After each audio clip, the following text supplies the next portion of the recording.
Halo adik-adik, kembali lagi kita akan belajar materi kimia.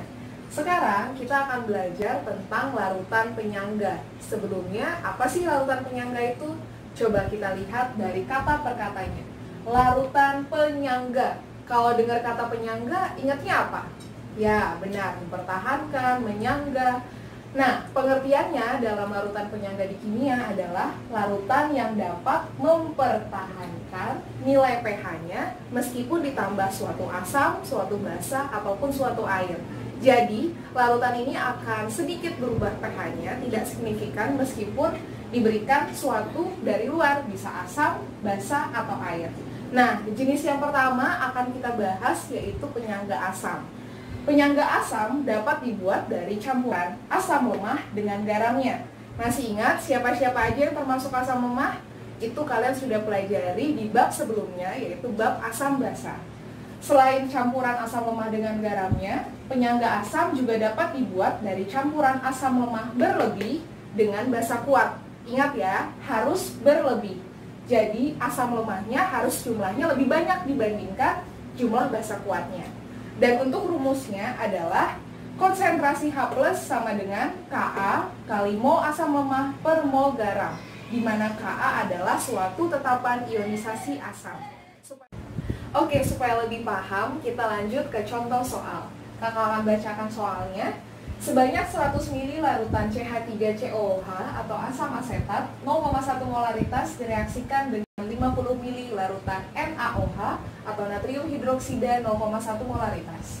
Hitunglah pH campuran, diketahui Ka-nya sebesar 10⁻⁻5. Seperti biasa, kita harus menuliskan diketahui, ditanya, dijawab. Ini sangat penting ya adik-adik, jadi kalian harus terbiasa.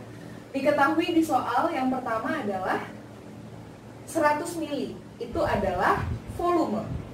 Volumenya siapa? CH3COOH. Maka kita tuliskan V dari CH3COOH sebesar 100 ml. Lalu diketahui molaritasnya sebesar 0,1 molaritas. Lalu diketahui 50 ml larutan NaOH. Itu adalah volume NaOH 50 ml. Lalu diketahui molaritasnya sebesar 0,1 molaritas. Nah, yang ditanya adalah pH. Nah, sebelum menjawab soalnya, kita harus menuliskan terlebih dahulu persamaan reaksinya.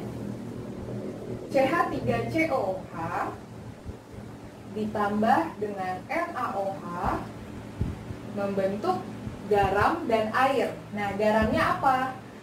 CH3COO akan bereaksi dengan Na. Hidrogen akan bereaksi dengan OH.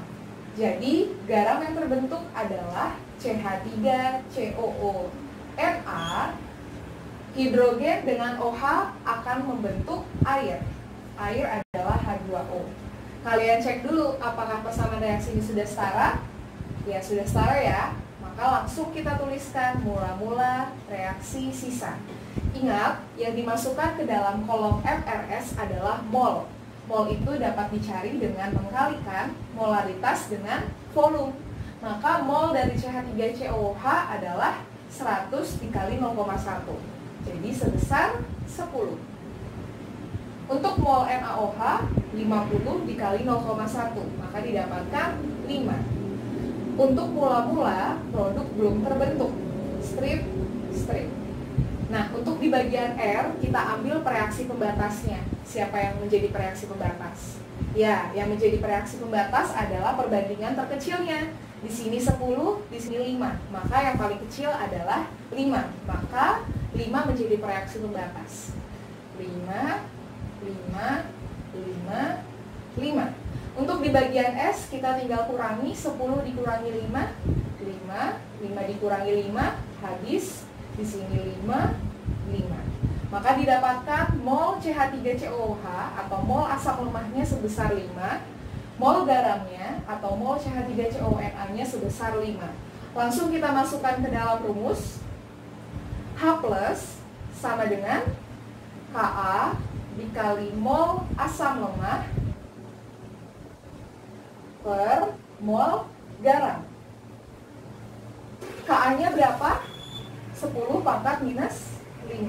Mol asam lemahnya siapa? Siapa yang di sini yang bertindak sebagai asam lemah? Ya, CH3COH adalah asam lemah. Maka di sini didapatkan 5 per mol garam. Garamnya di sini adalah CH3COONa. Maka mol yang kita ambil adalah 5. 5 dengan 5 bisa habis menghasilkan H plus 10 pangkat minus 5. Lalu kita tinggal masukkan ke rumus pH. pH sama dengan negatif logaritma konsentrasi H plus. Maka negatif logaritma berapa konsentrasi H plus yang sudah kita hitung? 10 pangkat minus 5. Negatif logaritma 10 pangkat minus 5 didapatkan 5. Maka pH dari campuran CH3COH dan NaOH adalah 5. Begitu adik-adik sudah paham? Oke, gimana? Sudah paham ya setelah belajar contoh soal? Kakak harap semuanya sudah paham. Dan materi penyangga ini masih ada kelanjutannya nih. Ada penyangga basa, jenis kedua dari larutan penyangga. Kalian boleh mempelajarinya di video berikutnya. Oke?